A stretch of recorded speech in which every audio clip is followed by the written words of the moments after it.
Good morning from the living room. We have been English paper piecing for a few days now, getting this video ready. A couple weeks ago, our librarian at our guild explained that some members were looking for an introductory into English paper piecing. Now, I have been doing this for a few years. In fact, our bee is called the Hexagon Hotties because, well, we think we are anyway. So the reason I started this was because I think my technique is a little different than most. A lot of people do an overcast stitch, and I get that, and some people do a ladder stitch, and they both work fine, and I've used both in my quilts. But I find that my stitch is kind of like a modified ladder stitch because I have no other way of calling it, because it's kind of like a ladder stitch, but it's not always straight on. So this is just a basic video on the basic instruction for learning how to do English paper piecing with a little bit of applique, the dreaded A word, and a little bit of hand quilting. Now, my hand quilting leaves a lot to be desired because it's not something I do very often. And with hands that are getting a little on in years, let's face it, nothing works like it used to. So I'm trying to do sort of like that, what do they call that? The big stitch. So the threads I've been using for your reference are a crappy Coats and Clark that I had hanging around in brown. That's for your basting of the pieces.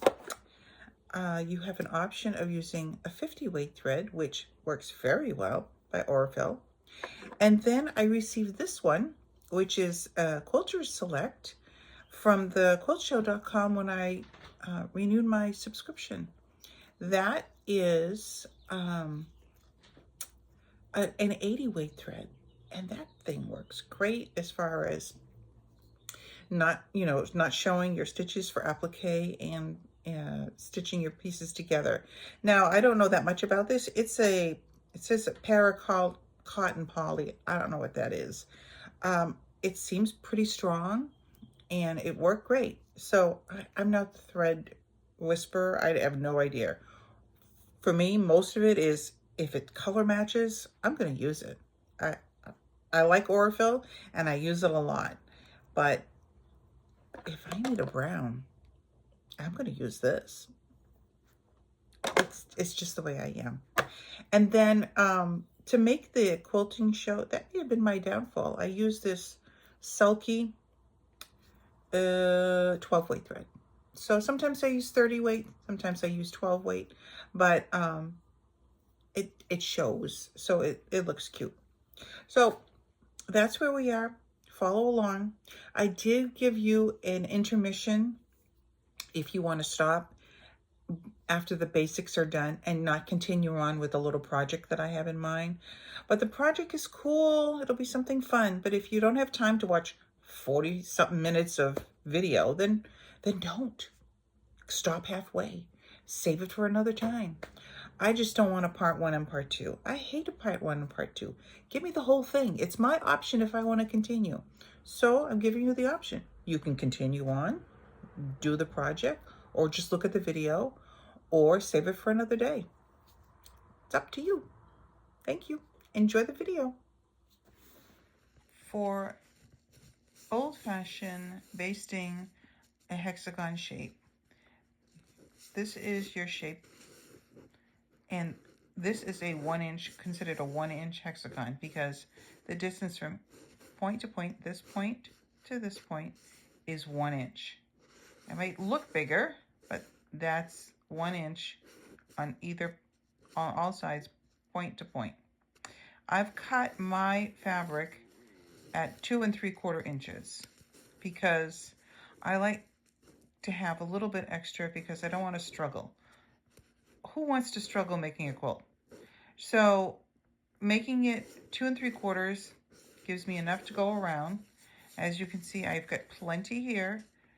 And I mean, there's a couple spots that was a little, dicey here, but this one's got a lot on, this one. So it gives me plenty of room. It's possible that this one was not quite 2 3/4 inch square. It might have been 2.5 by 2 3/4. So if you have yardage or big scraps, cut them at 2 3/4. If you have 2.5 inches square, like those mini charms, you can do it, but it will be a little more difficult, you know, making sure you're lined up center to get this done. So I have here fabric, 2 3/4. Oh my God, that's my cat going crazy. All right, so 2 3/4 around, and then I have any kind of needle. It doesn't have to be, you know, anything spectacular. Something you can thread. These old eyes have a hard time sometimes. And then I have some, you know, brown thread that's just basic Coats and Clarks that I don't use very much because I don't like brown. So I'm going to use up that thread, making this section. All right, so here we go. I pre-folded it a little bit. So here's our first one. And we're going to turn this over. Now, if you look at this, this is the little lip here. Now, I have a knot in my thread. I'm going in just into the fabric. I say that because guess what? This fabric is with starch. So let me tell you, it doesn't want to go in. And then I clip, I gather, and then pull it through. And then one more time through 2 pieces of fabric, the fabric here and the fabric there, because I don't want it to move. I want it to stay put. I go to the other corner. The corner. There. Again, just the fabric, not the paper inside. Again, we're doubling it up. Don't want it to move. So now if you look at the other side,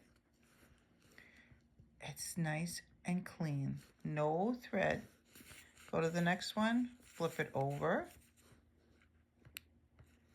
Again, through the fabric, not the paper.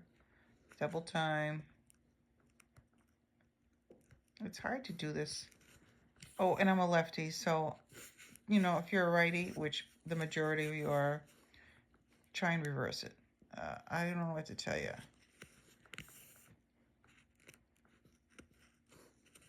There, again, and then flip it, there. Yeah, this is fabric that I used for another project, and it was starched already. I don't recommend starching for English paper piecing because it makes it, you know, a little more thick, but we'll manage. So this is the last corner. But I'm going to, you know, go to the other section that I started at just for good measure to make sure it stays in there again. Oh, look at how pretty. See a boo. And then we're going back to the section here. And I'm going to just do it one more time, a double up here like I did before. And then we're just going to cut that thread right off because there's enough in there to hold it. Oops. Now, we're all done. I kind of like finger press it a little bit, but there you go. So pretty, huh? There and there and there and there. Ready to assemble. I have my needle threaded with the pink thread. I have my 2 pieces kind of stuck together with my hands. You can use clips. I don't normally use clips unless I'm working on something much bigger. Now I knotted my thread. I'm going in and I'm going to bring my thread through.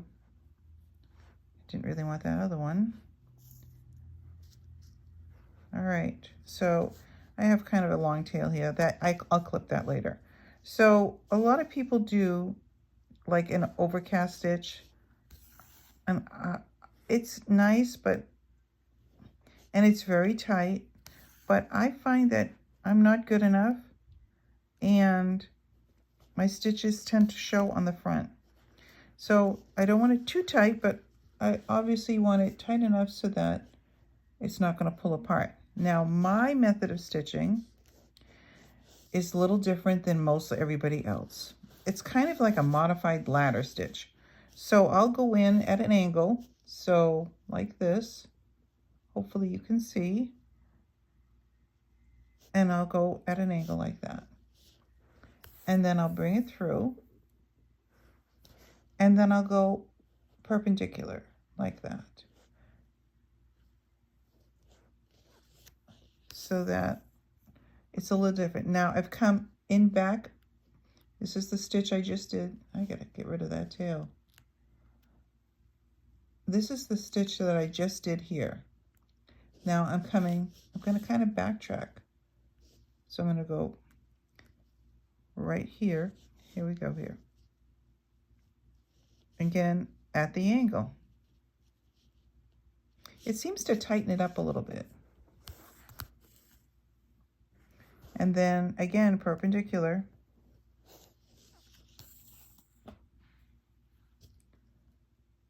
In the back at an angle. It's kind of hard because I have it kind of away from my face. So I'm struggling to make sure I get it right so that you can see. This is a big angle. We're kind of moving along here. And then again, back.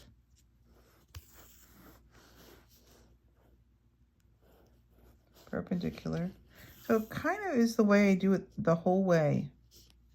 So I'll continue on, and then I'll show you how it turned out. Well, I should probably continue on until I get to the end, right? So you can see how I knot it off. Knotting off is not a real big deal, but newbies might want to know that. Again, while I'm sewing this, I'm only catching the fabric. And by not glue basting, you know, using the thread based, it tends to make it a little bit less tight. Because if you glue baste and you get any glue in what would be like this seam allowance, boy, that sucker is hard to get through. So I do love glue basting because it's quick, and I find it, if you're doing a fussy cut shape, it really makes it a lot quicker and easier to get the job done. But good Lord, getting the papers out sometimes can be difficult. And having to applique. All right, I'm coming to the end here. So here we are. I'm going to go through, I'm perpendicular. I'm going to make that, loop it to make a knot. See that? I've looped it. And then, you know, for good measure, we're going to loop it again. Because you're here, well, the last thing you need is for it to fall apart. And there, now, there. Then I kind of like try to go underneath between here and bury the tail in there. There. Now we'll just cut that tail off. We'll cut that other tail off because it's kind of in the way. All right, now for the big reveal. Ooh, is it gonna show? Ooh, it's not bad. Look, see those stitches? No, you can't see those stitches. They look damn good. Even using the 50 weight thread. Look at that. Pretty good. I love it. So there you go. Now I'm gonna do like this color. Attach that, and then I'll put this color. So we'll have 4 in a row. Get ready for our project. It's kind of exciting. Here we are with the pieces that have been pressed. The paper's taken out. The basting stitches are still in, and I'll probably take those out now that I'm ready to go. This is a piece of wool felt that I had that's measures 3 inches wide by 7 3/4 inches long. It's a little, you have a little bit of wiggle room here and at the bottom also. I'm going to center that. I'm going to pin it in place, and then I'm going to baste it. You can glue baste the pieces down, but not everybody has the glue, and pretty much if you're sewing, you've got needle and thread. So we're going to pin baste it, and then thread baste it, and then we're going to applique. The dreaded A word. Oh my God. Or you can just do a cute running stitch, whatever you want to do. But I'm going to do fine hand applique because I love it. Okay, here we are. I have pinned it in place. It doesn't have to be super, centered because we're going to be trimming this all the way anyway. So I pinned it in place and I've thread basted it with, the brown thread because I don't use brown much. And now we're ready to applique.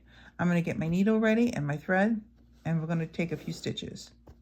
And I think I'm going to use that white thread that I talked about in here to show that it really doesn't show.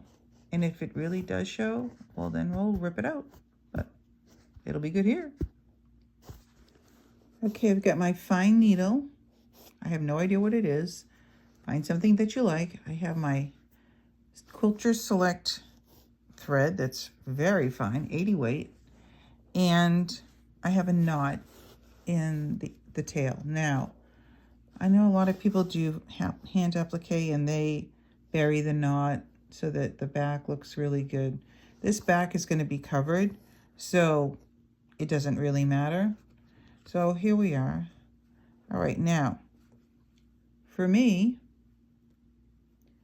I'm sorry I'm a lefty, but I go into the back here, and then I come out. Here we go.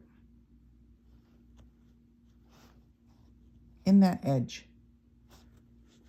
And then I pull it out.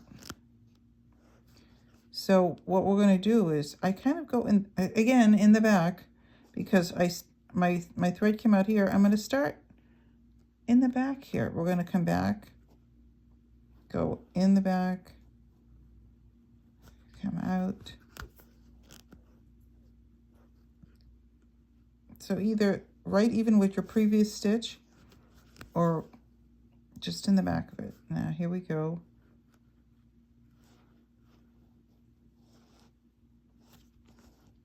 In the edge, but see that thread is so fine. It's hard to see, once you're stitched down and pull it a little bit tight.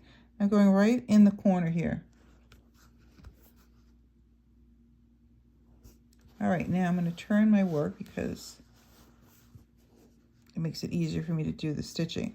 Now, going in, again, we're going into the side. Let's hope it doesn't show. No, so far it doesn't. In the back,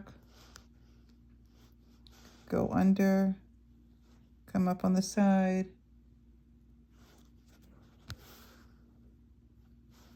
And you just pull it a tiny bit.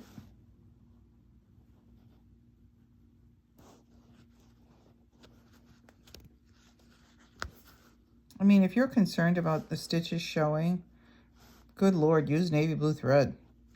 Well, I've been known to take a different color for each section, like I'd use a pink there, a green there, whatever. But just proving that if you applique and you can get a fine thread and a good needle, these stitches are pretty much hidden. Let's see. Yeah, you can see them there on the side, but not too bad. I mean, considering, as I said, I would probably use navy thread, but sometimes I'm too lazy to get my butt out of the chair and go get it. Ooh, we're in the light section now, so that won't show too much. Then too, if you have a light background, that helps. And honestly, if I use that peach thread, since it's a peach background, it probably would be buried in there also. Maybe I'll change my thread and see how that goes. We'll go to the corner here. We'll tack it down. And then we'll see there, you can see it a tiny bit, but really yank on it a little bit. Shove it in there.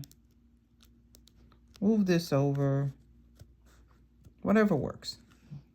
I have been known to use a Sharpie in some instances just to get the color in the back. All right, so now I'm gonna knot this off. Let's see how the back looks. Yeah, you really can't see it. So I'm going to try the pink thread on the rest of the navy to see if that makes it any better. All right, I'll get back to you. Okay, we've got the needle and the pink thread, or I should say coral, or whatever you want to call it. So we're starting again. There's a knot in my tail, and then coming in the back of where I just came in, going into the side, coming in the back. It's a little thicker using the wool. So, I mean, if you want to put it on a cotton background, that might be easier for you, but the wool is kind of forgiving.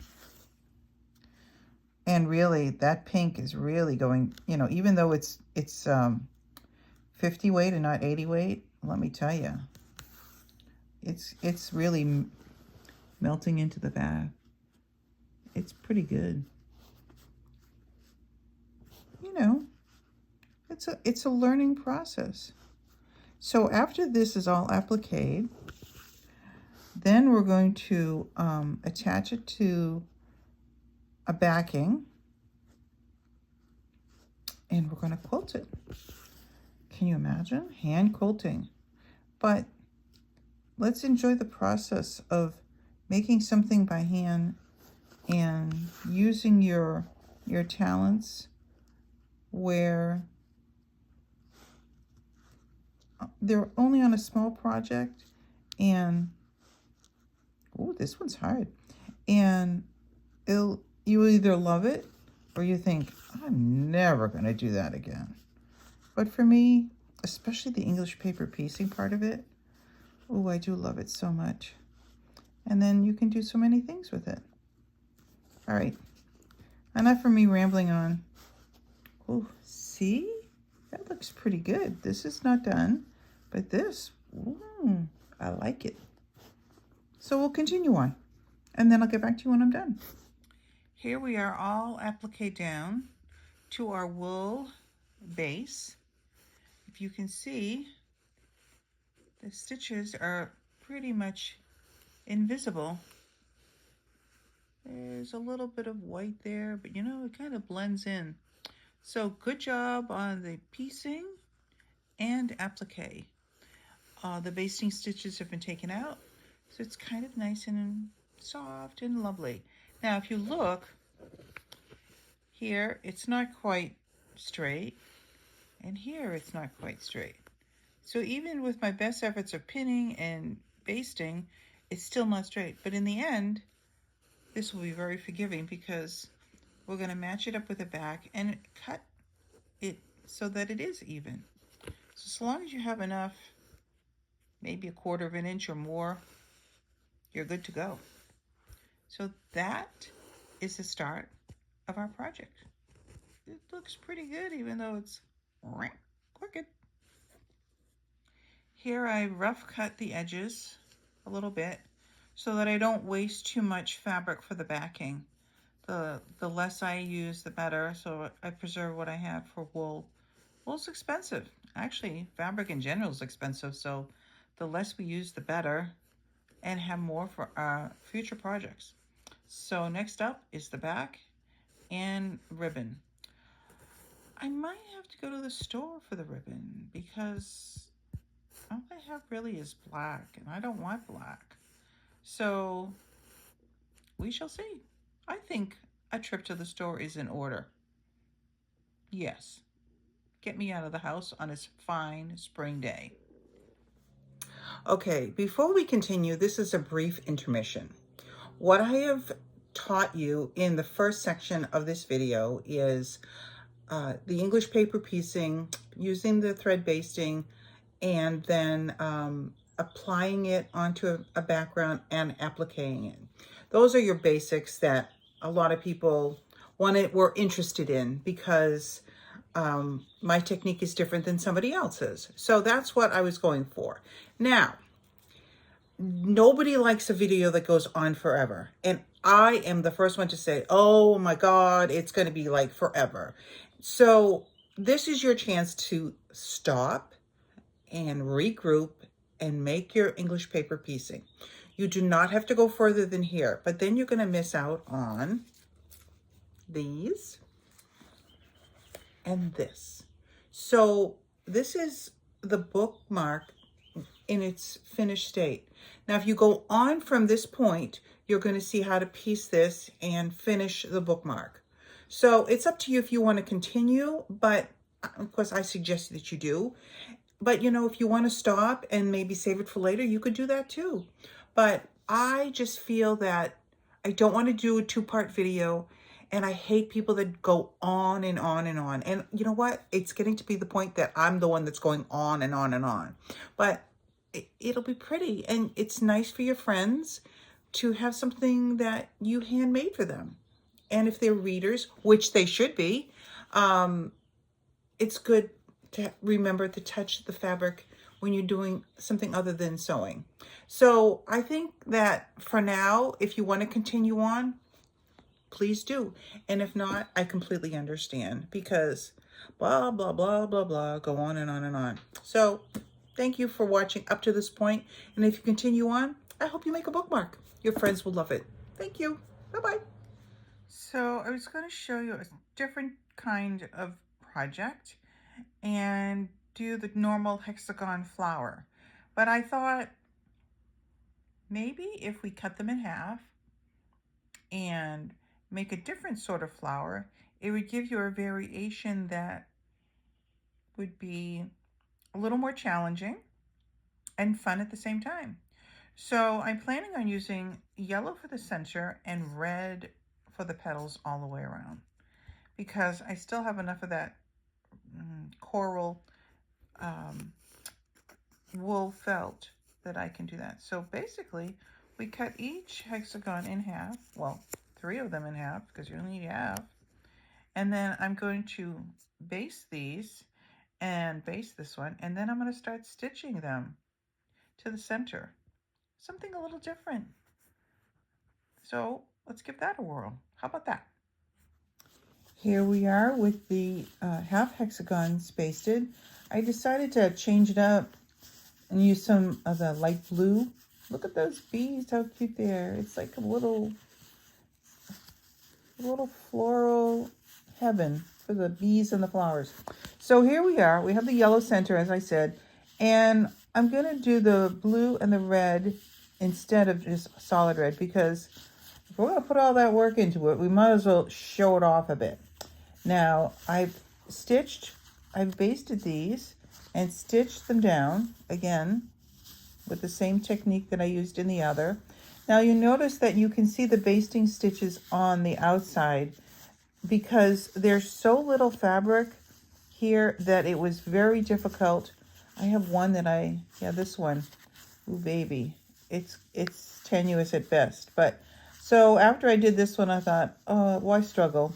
Let's put the stitching on the outside. Yes, it's going to show, but we'll take it off once we're ready to applique it down. So I'll show you the alternate technique of stitching through the papers, which really all it does is leave a little hole in the paper. Not a big deal.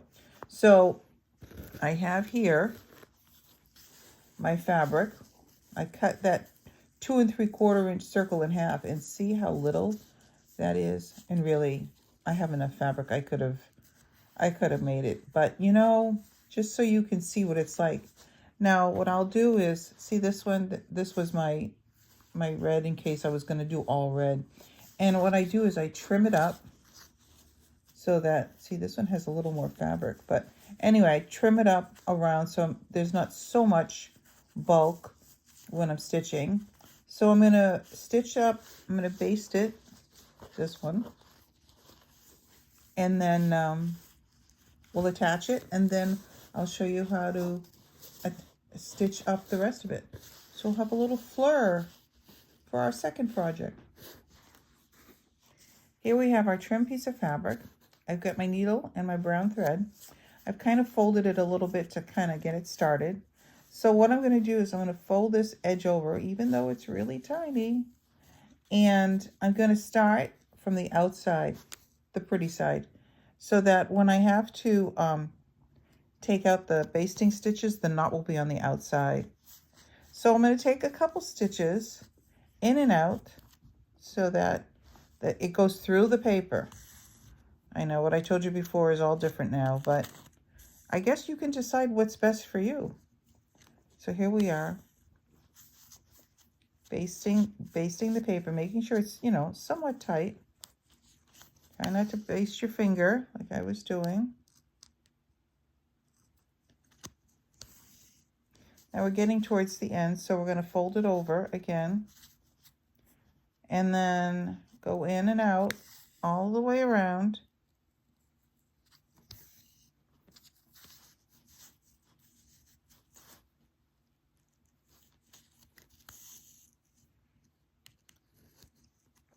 Okay, so I'm going to get this done, and then we'll assemble the flower. Okay, so I've gone around, basted it. This is the back side and the front. You can see all my stitches are on the front section. Now we have these little tails here from when I turned the corner here and the corner here. And if you notice, I have tails on all of these. Do not cut the tails off. Just wait, and when we're stitching together on the side here, we're going to carefully tuck those tails in so that they won't show. But if you cut them off, what will happen is you'll end up with a hole over here, and we don't want that. So I'll stitch this last one down. It's like a little puzzle. Put that there. Stitch it down like we did before. Then we're going to match everything up and stitch it together. Make our flower. It'll be cute. There you go. Okay, all our pieces are added on. Now it's time to stitch the final petals to the flower. So I've chosen the blue thread. I don't know if it really makes that much difference because we're stitching blue to red. Now, for me to stitch it, I fold it in half. Thankfully, this is nice and pliable, and I will start stitching. Depending on how good my basting is and how things line up, sometimes I'll start from here and work my way in. Sometimes I'll start here, work my way out. Sometimes I'll even start it in the middle and go either way, depending on how big this piece is. This is pretty small.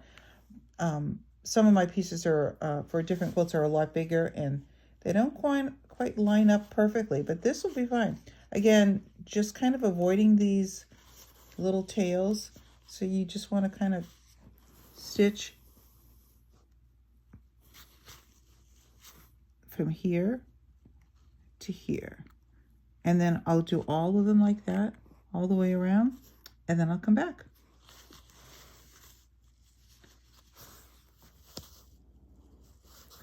As you can see, I've stitched the first intersection here. The tails are still there. I just kind of press them down. I'm kind of making them listen to what I'm telling them to do. And then when we applique it down onto our background fabric, it will be the same story. We have to make it do what we want it to do. So I will go around, you know, and continue stitching all the way around. Sometimes they're like, this one is nice and tight, but sometimes they're a little bit, you know, oof, look at that. There's a space there. But you know what? We're going to kind of make it work. It's a Tim Gunn moment. We're going to shove it together and stitch it into submission. And then, when this is all done, we'll take out our basting stitches. We will press it, and we'll applique it down onto the background fabric. Yay to the bee in the center. Yay. Here we are. We've taken all the papers out. Doesn't look too bad. You can see that I've stitched it all here, all the way around. I've taken out the papers. This one they all kind of want to do their own thing, but we're going to press it one more time before we applique it down. Have my background fabric cut. This is that wool again, because it's so nice to work with. And this is, see what the papers look like? They have little perforations now where I basted them, but they're easy to use again because it's not like I've damaged the original shape. So these are the half hexies. Oops, nope, like this. Again, not a puzzle maker. And then now I'm gonna pin it, kind of baste it down, or, you know, inside, like around here, so I'm not engaging the edge where I have to applique. And then we're going to quilt it. So hand piecing, hand applique, and hand quilting, all in this little project. So next up, pressing, basting, applique. Okay, so here they are pressed, and I've pinned each corner into submission. And I'm not going to lie, those suckers did not want to listen to me. Sort of like a teenager trying to stay out late on a Friday night. But they are listening now. So I haven't basted it yet. This is just pinned in place because, oh Lord, they didn't want to go. So, you know, it's up to you if you want to attempt this on one of your first tries. I would wait until you're a little experienced, but it gives you a lovely option. So here we go. Time to baste it in place, into submission once again, and then applique. Okay, I've decided on my map on how to get as much without breaking, how much quilting without much breaking along the way. So I'm going to go on the perimeter all the way around. And then when I get to this starting point where I started here, I'm going to go up and over, up and down, over, up, down, over. Now when I do all that up, down, over, when I get to this point, maybe down to here, before I finish over here, up here, I'm gonna do the inside of this. Come back and then go up. So it's kind of like mapping out your route so that you don't waste gas. So now I am quilting sort of like the big stitch that they do. I swear big stitches for us old hands that can't, you know, do that fine hand quilting. We just kind of want it to be tacked together. I can maybe get 2 stitches on at once, but you know what? Not in these thick seams and the wool in the back. So basically it's more of a decorative stitch. You kind of yank on it a little bit to make it poofy. As you can see, I've done the perimeter of the hexagon with the quilting. Now I've started here and gone here and up and down all the way around. And now that I've come to almost to the end, so I have left just to go up here. Now I'm going to go from here. We're going to go around here.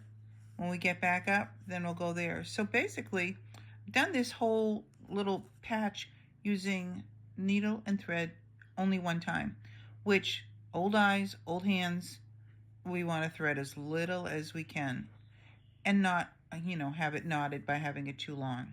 So hopefully I'll get it done and then we'll attach it to the backing. Okay, for our route on this one, we're going to start in one section here, the corner.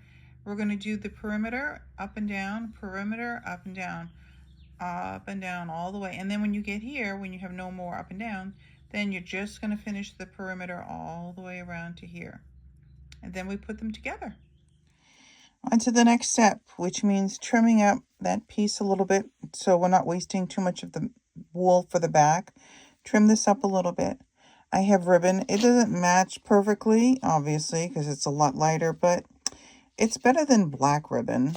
And then I have some Velcro, depending on the size of ribbon you're going to use. So you want something that's obviously thinner or less wide than that. So I chose this one. It's a little bit smaller. So that's going to be attached to both pieces, and we're going to stitch it together, and then we'll trim it up, and our book bookmarks will be done. My stitching isn't, you know, very high quality little quilting stitches, but it does pass for that big stitch kind of thing since I can't do that fine hand quilting anymore. But it kind of gives it some dimension. It looks kind of nice. So we'll go from there. It'll be pretty and useful. We have our paperback book, one of them.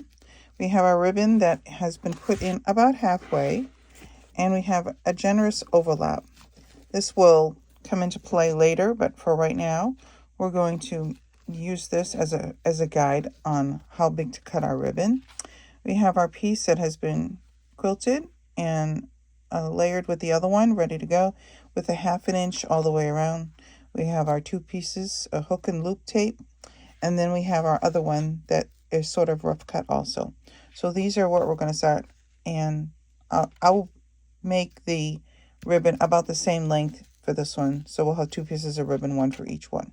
All right. The ribbon I've cut at 20 inches, so that's a good starting point.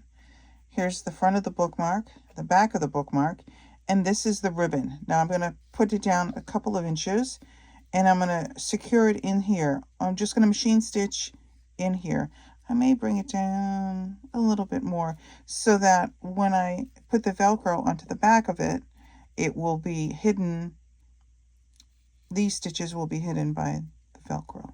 So we'll start with that. Stitches just kind of in the inside, and then the Velcro will cover it.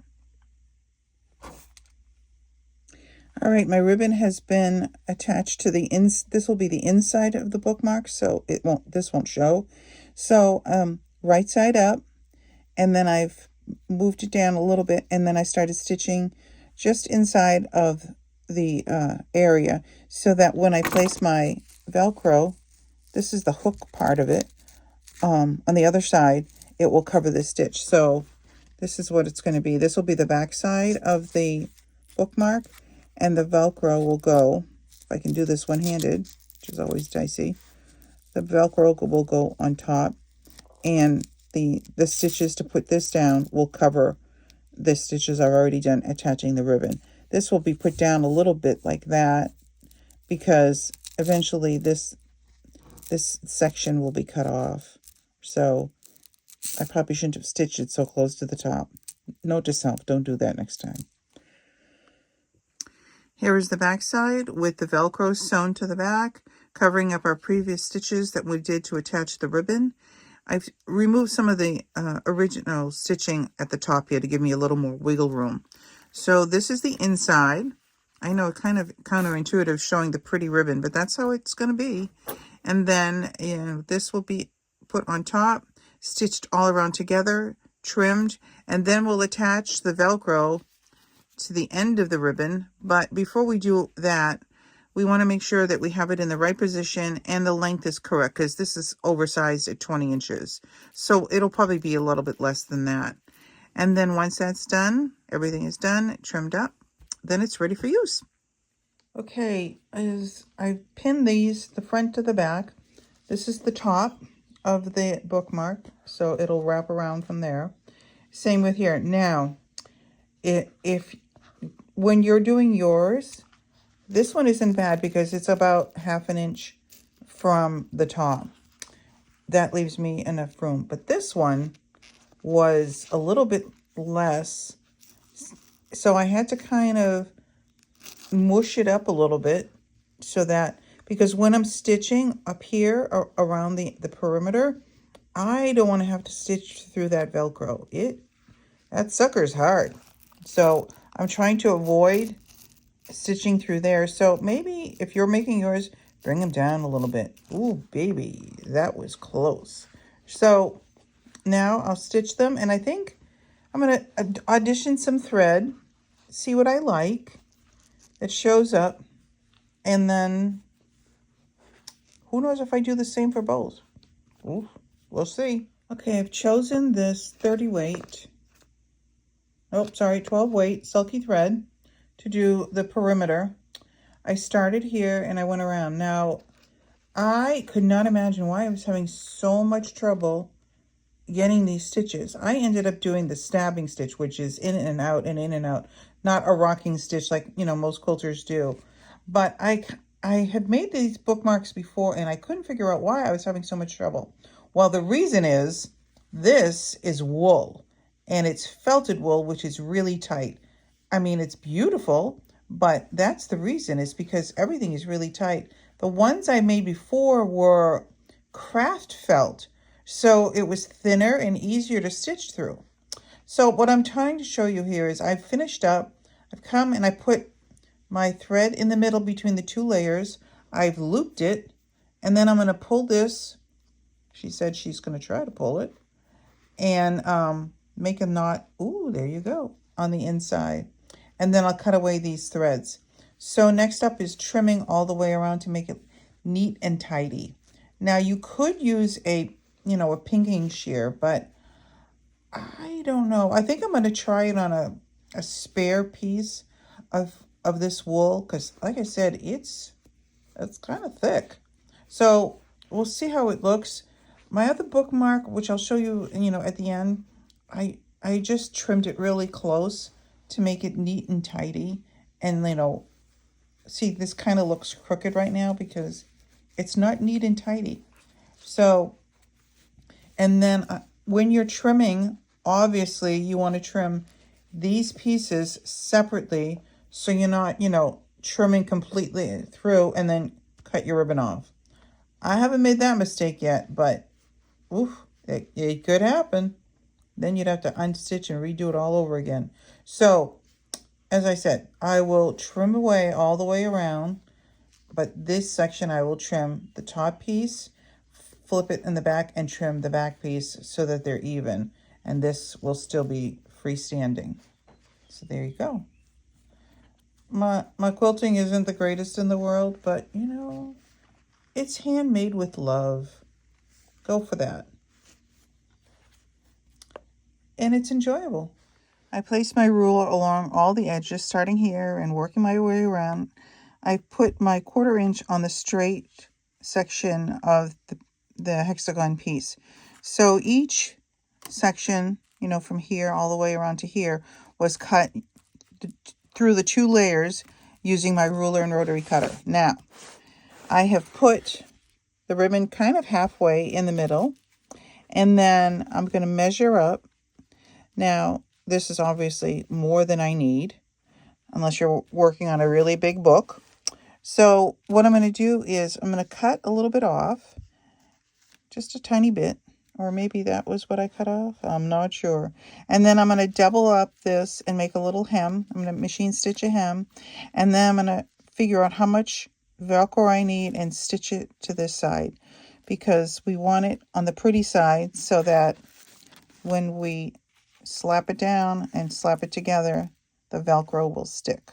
So that's how we do it. I've folded over and put a little hem on the end after cutting it. So this now measures 19 inches from here all the way around to here. As I say, your book might be bigger or smaller, so you might want to adjust that. The fuzzy part of the Velcro, I'm going to attach here. So I'm just going to take a rough cut measurement from here to here, and then I'll stitch it on, and then we'll be done. Here it is, all done and attached in a book.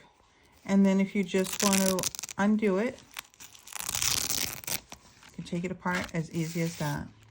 I think it's a cute little project, something to learn, English paper piecing, a little bit of quilting, some hand applique. None of that has to be done. I mean, you can certainly use anything to put on this wool to make a bookmark. And you certainly can do a regular flower hexagon. You don't have to quilt it. You could do a blanket stitch on the outside instead of applique. You could even just use these stitches here to finish it off rather than hand applique. And, a simple stitch, just like I've done, makes it cute enough. The back looks okay. I mean, you're not going to see my stitches very well because it's so thick, but I I like this one. I have another one that's bigger. So once the other one is done, I will do a little roundup of all the ones that I've done with pictures and video.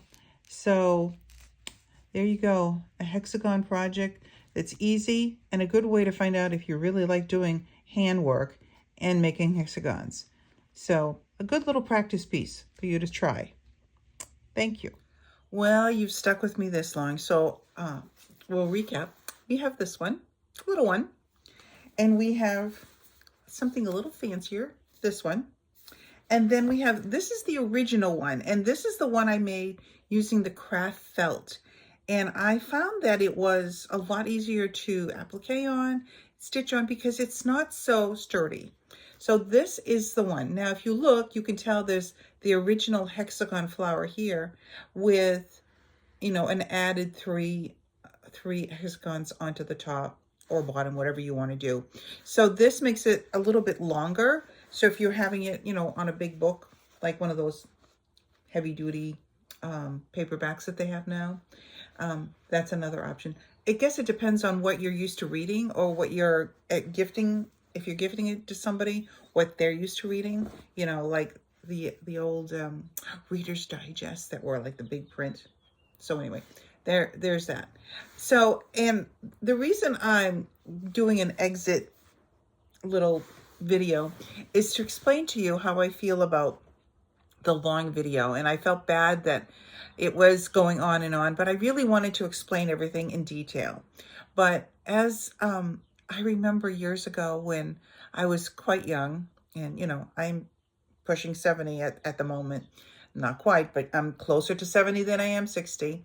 And my dad had taken us, the whole family, to Boston to see how the West was won. And he thought that was the biggest deal in the world because, you know, really coming from New Hampshire to Boston, it may be only 50 miles, but it's a whole nother world over there. And the driving, whew. So it was something for him to take us. And, you know, the budget was tight. So they splurged for us to go. And honestly, if they left me with my grandmother, I would have been a lot happier. But we went to the movie and it went on and on and on. And then finally, I'm like, oh, thank God they put the lights on and it was done. And then I remembered that, oh no, nobody was really leaving. They weren't putting their coats on. They weren't doing anything like that. The music was playing. It was the intermission. I'm like, oh my God, I have to sit through another whole, what I thought was another movie. And it took forever. And I thought, oh, this is never going to end. And all I wanted to do was go home. And it's an hour from Boston. But at least we had the intermission so I could get up and stretch my legs. Nobody bought me popcorn, though I do remember that. So I'm hoping that you've made it this far. You made it through the intermission, and hopefully you'll make a project. And I'm sorry I went on so long. I'll try to be more concise in my next video. Oh, and look I did my hair. I reapplied my lipstick. If I had known that little video of machine quilting from the back was going to get me 12,000 views, you could have knocked me over on that one. I certainly would have done a better job. I would have dressed properly and done my hair and makeup a little bit better than I have. Now, today isn't that much better. It's elevated a little bit from that video. But, you know, I am sewing today and I have errands to run. So it's kind of like my stitch. It's modified makeup. And I hope you enjoyed the video. I hope you try my way of doing the English paper piecing and applique and all like that, because it's fun. And who doesn't love a handmade gift? Even if it's for yourself, it's something that you can touch and feel and enjoy. So a small project. Let's not dive into something that's really huge. We don't need to make a king size hexagon quilt. This is as big as you need to right now. Have a great day. Bye.